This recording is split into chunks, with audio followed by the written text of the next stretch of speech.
예, 안녕하세요. 안녕하세요. 예, 이제 이순신 역사유적 답사의 이제 중심, 바로 서울입니다. 물론 이순신 장군의 해전사, 우리가 이제 해전 승첩도를 이제 할 거예요. 근데 그것도 궁극적으로 이제 이순신 관련된 재단하고 하다가 이게 잘 안 됐거든요. 그래서 와디즈 펀딩으로 하려고 지금 계속 와디즈하고 지금 하고 있습니다. 이렇게. 왜냐면 그게 프로포즈를 써야 돼요. 이거 제안서를. 근데 되게 어렵더라고요. 쓰는 게. 그래서 반제품을 만들어야 되기 때문에 박연아 선생님하고 그 부분을 얘기해 놨거든요. 그래서 이제 어느 정도 되면 이제 샘플링을 해야만 이제 펀딩이 되는 거니까. 자, 그래서 그 아까 했던 남해 지역 그 부분이 이제 해전 승첩도의 지역이고, 거기에 이제 막 그 수군 관련된 여러 본영들이 있어요. 군영들이. 그런 거 다 포함해서 23개의 전투 지역까지 포괄하면 그 자체가 역사 교육도 되지만 놀이를 통해서 해전을 이해할 수 있도록. 자, 그리고 이제 서울 지역도 따로 이제 근데 이제 이런 것들은 제가 이런 생각을 해봤어요. 예를 들어서 우리가 늘봄 학교에서 놀이를 통한 예체능, 그러니까 역사를 예체능과 결합했을 때 아이들에게 이렇게 주입식으로 하는 게 아니라 이런 것들을 이렇게 애들이 스스로 만들어가지고 위치를 만들어서 우리가 주사위 놀이처럼 그래서 아이들이 놀이 규칙도 만들고 이런 것들이 오히려 훨씬 더 나은 역사 공부가 아닐까 이런 생각을 합니다. 그래서 지금 이제 세 개 단체가 결합을 해서 늘봄 학교 이제 교육 프로그램을 하는데 5월 7일 날 저희 모임이 있습니다. 갔다 오면 이제 제가 다 이제 공지를 해드리겠습니다. 그래서 저기 사단법인 레크레이션 협회하고 우리 역사 바로 알기 거기가 지금 행잡에서 지원받은 공익사업으로 현장 체험을 하고 있어요. 그리고 우리까지 해서 놀이 그러니까 교육 프로그램을 공동으로 만드는 거죠. 공동으로 만들어서 이제 공유하는 거죠. 모집이나 이런 것을 어떻게 할지는 아직 결정은 안 났고 그때 저는 이런 생각을 합니다. 서울 지역에 이러한 이순신 장군 관련된 것들이 이렇게 책으로도 만들지만 이런 놀이 형태로도 이렇게 교육형 애들이 한번 만들어 보게. 저는 이제 각 지역의 아이들이 그 지역에 뭐 떡볶이집이나 뭐 이런 거 있죠. 김밥집이나 이런 것들을 놀이 형태로 만들면 좋은 그 맛집들이나 이런 것들 볼 수 있잖아요. 그러니까 앞으로 그런 공부들이 그런 예체능과 결합하는 방식이 저는 아주 유용하다고 보고 있습니다. 자, 그래서 서울 지역도 그렇게 생각하고 있는데요. 일단 서울 지역에는 생가도 있고, 근데 생가는 없는 거죠. 생가 터만 있는 거죠. 그 다음에 이순신 장군의 병정놀이가 있었던 곳이 여기고, 또 과거 시험을 볼 때 다리가 부러졌던 그 스토리도 여기 있었던 것이고요. 그 다음에 백의종군도 여기. 그러니까 백의종군 했던 길이 여기서부터 해서 산천까지가 있는 거거든요. 경상도. 그 길의 출발점이 바로 여기 종각 앞에 있는 의금부터. 그죠? 그러니까 서울이라는 지역이 이순신과 가장 많은 이야기를 담고 있는 곳이에요. 근데 의외로 안 알려졌다는 거죠. 그나마 이제 서울 중구청에서 이순신 비전 선포를 함으로써 우리처럼 오랫동안 이순신 장군 관련된 답사라든지 놀이라든지 이걸 했던 입장에서는 아주 반가운 소식이 되는 거죠. 자, 먼저 이제 생가터는 두 군데가 있습니다. 하나는 여기 보시겠지만 여기 밑에 명보극장. 원래는 이제 이쪽에다 해야 되는데 이 표석을 두게 되면 숨어 있으면 표석을 잘 모르잖아요. 그래서 가장 근접한 명보극장 터 거기다 예전에 거기가 건천동이었으니까 건천동의 경계니까 그래서 거기에 역사 표석을 세웠는데 역사학자들이 아니다. 좀 더 서울 중심 쪽으로 좀 더 내려가야 된다. 그래서 신도 빌딩, 이 신도 빌딩에다가 이렇게 충무공 이순신 생가터를 놓은 거예요. 그러니까 생가터가 두 개가 되는 거죠. 그래서 서울 중구청 입장에서는 여기 1번 생가터에서 2번 생가터까지 해서 이쪽은 도로기 때문에 할 수가 없으니까 이 지역에서 또 이 부분을 국도극장 못 미쳐서 이 부분은 아직은 건물들이 다 낮고 그러니까 이 지역을 역사공원으로 만들면 우리 입장에서는 제한할 수가 있잖아요. 여러 가지. 역사관도 만들어야 되지만, 사당도 만들어야 되고, 동상도 만들어야 되지만, 교육관도 만들고, 그리고 교육관 안에 이순신 장군이 승경도 놀이를 많이 했으니까, 그런 것들을 체험할 수 있는 그런 전통놀이 교육관, 이런 것들을 우리가 제한하는 거죠. 계속해서. 왜 그게 가능하냐면, 우리가 해왔으니까. 실적이 있으니까. 그래서 직영을 한다면 어쩔 수 없지만 위탁을 한다면 우리가 그 위탁을 받아내도록 열심히 한번 이제 도전해 보는 거죠. 자, 그래서 생가터는 두 군데가 있다. 요 담당이 맞죠? 네. 선생님이. 네. 요 생가터 글 담당이 우리 조 선생님이십니다. 자, 그리고 그 다음 여기 생가터에서 조금 더 지나면 지금은 없어진 국도극장이 있습니다. 국도극장은 뭘로 유명하냐면 별들의 고향 개봉했던 오빠 오늘 별이 너무나 아름다워요 했던 그 유명한 그때 이 표를 사러 오기 위해서 저 일제로 입구까지 줄을 섰다는 실지 그리고 암표가 가장 높은 가격으로 판매됐다는 그런 전설이 있는 국도극장이고요. 이 국도극장은 우리나라 이순신 장군 최초의 극영화. 그러니까 60년대까지는 왜 극영화를 잘 못 만들었냐면 필름이 비싸서. 이때 처음으로 이순신 장군 영화가 만들어진 거예요. 최초에. 그 극영화가 바로 이곳에서 상영을 한 거예요. 그러니까 역사적인 장소 중에 하나에 있는 거죠. 왜냐하면 이순신 장군이 대중화한다는 것은 영화라든지 드라마라든지 이런 것들이 있음으로써 대중화되는 거거든요. 그래서 국도극장도 바로 이순신 장군 영화가 상영됐던 역사적인 장소다. 그래서 1번 생각부터 시작해서 명복장 앞쪽이 넓거든요. 그러니까 여기 항상 출발점이 되겠죠.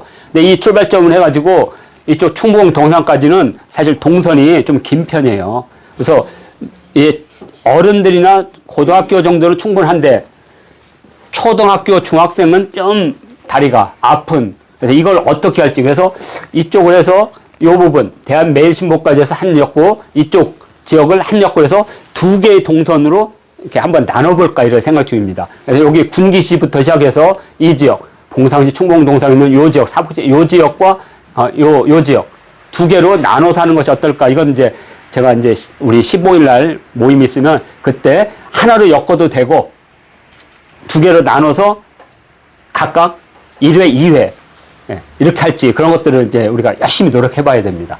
저는 국도극장은 그런 곳이다. 자, 그 다음에 이순신 거리죠. 지금 이순신 거리에 있는 이 표석을 전부 다 뜯었어요. 도로 교체를 하면서. 그 이제 이 중구청에서 이제 비전 선포식을 하면서 남산부터 여기까지 다시 이순신의 거리를 선포하고 이 지역에 있는 그 기업체나 뭐 상가하고 해가지고 이순신 문화상품 이런 걸 생각을 해요. 그러니까 이제 다시 이제 이거 세워야 됩니다. 여기 지금 한산도 대첩이거든요. 한산도 대첩. 근데 한산 대첩은 중간에 있고 명복장 쪽에 있었어요. 그러니까 저쪽 위에 지금 충무역에서 시작하면 당포해전부터 시작해서 쭉 해서 밑에 노량해전 거꾸로 여기서 당포해서 저 끝에가 노량해전. 그래서 이 표석이 서로 전투의 시작과 끝으로 이렇게 돼 있었어요. 그래서 이 부분을 다시 해야 되지 않을까. 이제 요거 그래서 요게 이제 이순신 거리고요. 그리고 이 해민서와 베를린 극장은 사실 해민서와 이순신 장군이랑 깊은 관련은 없습니다. 그런데 우리가 역사를 좀 더 보면 사실 이순신 장군 그 병영에서 전투로 죽은 사람보다는 병으로 죽은 사람이 10배가 더 많아요. 그래서 나라에 약을 사달라고 했어요. 그러면 해민서에서 의사를 많이 파견했어요. 실질적으로 군영에 해민서에 있는 그 의원들이. 그런데 안 되니까 뭐라고 하냐면 마제를 지내면 병이 물러갈 것이라고. 마제가 뭐냐면 말을 죽여가지고 제사를 지내면 역병들이 길을 따라가잖아요. 그러니까 마제를 지내면 그 말의 기운으로 역병이 돌아다니지 않아서 병이 안 생긴다고 하는. 말이 됩니까? 하여튼 그런 식으로 엮으면 돼요. 얼마나 이 의료체계가 무너졌는지 이런 것들. 실질 임진왜란 전후에서 역병으로 가장 많은 사람이 죽었어요. 이렇게. 그리고 베를린 광장은 왜 만들어졌냐? 만일 이순신 장군이 삼남 지역에서 왜군을 몰아내지 못했다면 아마 우리나라는 삼남은 38선이 그어져서 38선이 아니죠. 한 39선? 37선? 그래서 삼남은 왜군의 땅으로 갔을 거예요. 왜냐면 명나라는 빨리 전쟁 끝나려고. 왜냐면 요동 지역이 흔들리면 자기들 나라가 어지러울 것 같으니까 왜군의 기세가 요동으로 멎치면 안 되니까 삼남을 주려고 그랬어요. 그래서 이순 장군이 부산포를 친 거잖아요. 결국에 우리가 임진왜란 때 분단이 되지 않고 그다음에 저같이 충청도 사람들은 자랑스러운 황군의 군대가 되지 않은 군인이 되지 않은 것이 정말 이순신 장군 때문에 그래요.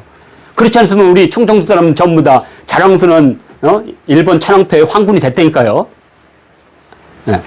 자, 그래서 이 38선, 그러니까 분단에 대한 최초의 제안이 이때 만들어진 거예요. 이때 일본군들이 이렇게 그걸 막아낸 사람이 이순신 장군이라는 거 되게 중요하죠. 그래서 여기 근데 이 베를린 광장은 베를린 그 벽이 무너졌을 때 서울하고 그때 베를린이 그 자매결을 맺어서 그때 그 장벽 있죠, 장벽에 그걸 일부분을 떼다가 여기다가 모셔놓은 거예요. 갖다 놓은 거기 때문에 이순신 장군의 역사를 한 번만 외연만 넓히면 이것도 깊은 연관성이 있다. 그래서 우리 답사 동선에 이 부분이 있거든요. 이렇게 답사 동선에서 요 국도극장에서 이렇게 가면 요 베를린 광장 있죠. 여기 광장에서 이제 이쪽으로 가면 이제 종로 쪽으로 가는 거죠. 그때 이제 조선 광문회를 만나는 겁니다. 이렇게. 자, 그럼 이렇게 됐고요. 이 조선 광문회는 왜 중요하냐? 충무공 전선은 여기 그 교서관에서 발행을 했어요. 정조임금 전까지 교서관은 남산 쪽에 있었어요. 근데 정조임금 때 교서관을 어디로 옮기냐면 지금의 창덕궁 단복문 앞에다 옮겨놔요. 그래서 청구도 김정호의 청구도에 보면 교서관이라고 딱 써 있어요. 근데 많은 사람들은 역사 표석에 남산 쪽에 교서관이 있다 보니까 거기가 외교 클럽인가요? 외교학부 쪽. 그쪽에 있다 보니까 거기서 만들어진 거라고 생각을 해요. 그렇지만 이순신 장군 충무공 전선은 유독공이 편집 책임자였어요. 그러니까 유독공이라는 사람이 북학파지만 대단한 사람이라는 걸 아셨어요. 바로 우리가 지금 경도 잡지가 바로 그 유독공이잖아요. 그 유독공이 충무공 전서의 편집자였다는 거예요. 그 교서관이 있는데 표석 하나 없어요. 교서관 표석이. 그러니까 이제 우리가 이제 15일 날 이후에 전통놀이 때문에 좀 충무공 쪽이 조금 지금 이렇게 관심도를 조금 떨어뜨렸는데 이제 거기가 바로 충무공 전서가 편찬된 교서관이어서 표석 세우기 운동도 해야 되고 이런 거 하면 그건 쉽게 먹힐 수 있을 것 같아요. 자, 왜냐면 그쪽에 교서관이라는 것을 최초로 발표한 게 우리니까. 이렇게. 자, 그래서, 그 충무공 전서가 거기서 만들어졌는데, 그건 이제 몇 부편이 발행을 안 하고, 충무공 사당이라든지, 몇 개, 그 도서관이라든지 규장각 이런 데만 놓고 볼 수가 없었던 거예요. 그런데 이제 이것을, 최남선의 조선광문에서 처음으로 영인해서 발행을 한 거죠. 그래서 이때부터 뭐 어떤 유행이 벌어지냐면, 충무공에 대한 전기들이 이때부터 막 써지기 시작하는 겁니다. 왜냐면 그때 한학을 한 사람들은 다 볼 수가 있었으니까. 그죠? 그래서 충무공 관련된 전기, 그러니까 아동전기든 뭐 하든 위인전 이런 것들이 불꽃처럼 번지는데 그 중에 하나가 바로 회동서관입니다. 우리나라 최초의 서점이자 출판사인데 이때 그러한 것을 딱지본이라고 합니다. 딱지본이라는 게 이런 책이 아니라 단행본이 아니라 요만해가지고 짧게 노란해가지고 이렇게 돼가지고 짧게 볼 수 있는 거. 예전에 뭐 과자 같은 거 이렇게 사면 요만한 만화들이 있었죠. 조그만 만화. 그 만화보다는 좀 큰 거, 요만한 거. 한 요 정도 될 거예요. 반 정도. 이런 딱지본들이 만들기 시작하는데 이제 그 중에 대표적인 게 바로 이제 회동서관이 되겠습니다. 그래서 조선 광문회를 지나서 여기에 요 정도에 있습니다. 여기가 광교거든요. 광교 바로 그 옆에. 지금은 이제 예전에 이제 여기가 광통교였죠. 광통교. 죄송합니다.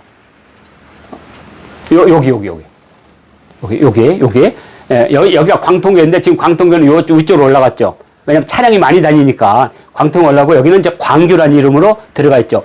광교 바로 옆에가 신한은행 본점이 있었던 곳이죠. 바로 요 옆에 회동서관이 있고요. 광교 지금 이쪽